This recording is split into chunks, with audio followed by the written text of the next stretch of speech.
आज की कहानी उन लोगों को सुननी चाहिए जो कि रिसोर्सेज की कमी की वजह से अपनी किस्मत को कोसते रहते हैं और अपनी जिंदगी में आगे बढ़ने की ट्राई तक नहीं करते। ध्यान से सुनिएगा। तो हुआ कुछ यूं कि एक लड़का काम की तलाश में गांव से बड़े से शहर में पहुंच जाता है। अब उसके पास पैसों की कमी होती है, इसके लिए उसे जल्द से जल्द नौकरी ढूंढनी थी। अब वो आसपास पता करता है तो उसे मालूम पड़ता है कि एक बड़ी सी कंपनी है, वहां पे ऑफिस बॉय की जरूरत है। अब जैसे ही वो वहां पर पहुंचता है, वहां का एचआर उसका टेस्ट लेने के लिए थोड़ी बहुत ऑफिस की क्लीनिंग करवा के देखता है। अब उसमें वो परफेक्ट होता है, तो वो एचआर उसे कहता है कि नौकरी तो तुम्हें मिल जाएगी, तुम एक काम करो, तुम अपना मेल आईडी दो, मैं तुम्हें जॉब लेटर भेजता हूं मेल पे। तो वो लड़का प्यार से बोलता है कि सर मेरे पास मेल आईडी नहीं है। तो वो एचआर क्या कहता है पता है?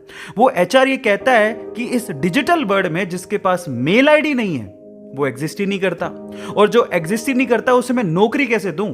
तुम यहां से जा सकते हो, मैं तुम्हें नौकरी नहीं दे सकता। वो लड़का निराश हो जाता है, लेकिन सरवाइव तो करना था। गांव से आखिरकार घर छोड़ के आया है, उसके जेब में ना 100 रुपए थे। अब वो क्या करता है, सामने उसे एक सुपरमार्केट दिखाई देता है, वो वहां पे जाता है और सुपरमार्केट से 100 रुपए में टमाटर खरीदता है और घर घर जाकर उन टमाटरों को बेचता है, और 100 रुपए से उसके पास 200 रुपए इकट्ठे हो जाते हैं। अब वो बैठ के सोचता है कि यहां पर शहर में जो लोग हैं ना, वो इतने व्यस्त हैं कि वो सुपरमार्केट जाके शायद टमाटर भी नहीं खरीद सकते या रोजमर्रा की चीजें नहीं खरीद सकते।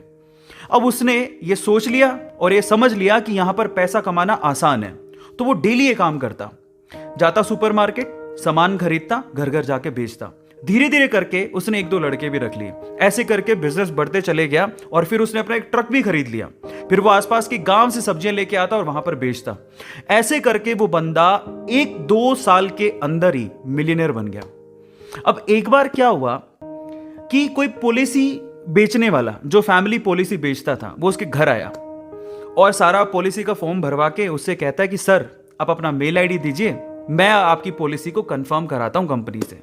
तो वो बंदा फिर से कहता है कि मेरे पास मेल आईडी तो नहीं है। तो वो पॉलिसी वाला जो पॉलिसी बेचने आया था, वो इस बंदे को कहता है कि सर इस डिजिटल वर्ल्ड में अगर आपके पास मेल आईडी होता तो आप कहां के कहां होते, आपका बिजनेस कहां का कहां पहुंच जाएगा, सर मेल आईडी तो रखिए। तो फिर वो प्यार से जवाब देता है कि अगर मेरे पास मेल आईडी होता ना, तो आज मैं किसी बड़ी सी कंपनी में ऑफिस बॉय की नौकरी कर रहा होता। इसीलिए आपके पास अगर रिसोर्सेज नहीं है तो उसका रोना बंद करिए और आपके पास जो है उसकी कीमत को समझिए और वहीं से ही पैसे कमाने की और आगे बढ़ने की कोशिश करिए। रास्ता अपने आप मिलेगा। गाइस, ये कहानी आपको कैसी लगी चैट सेक्शन में जरूर लिखिएगा, और ऐसी अमेजिंग वीडियोस के लिए और ऐसी अमेजिंग कहानियों के लिए हमारे चैनल को सब्सक्राइब कर लीजिएगा।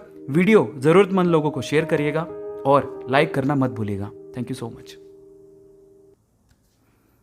लाइक करने के साथ साथ ज्यादा से ज्यादा शेयर कीजिए, और अगर आप इस चैनल पर पहली बार आए हैं तो इसे सब्सक्राइब करके बेल आइकॉन को जरूर दबा दीजिए, ताकि आपकी और हमारी बॉन्डिंग यहाँ से शुरू हो सके और हर नए वीडियो की नोटिफिकेशन हम आप तक तुरंत पहुँचा सके। इसी के साथ धन्यवाद।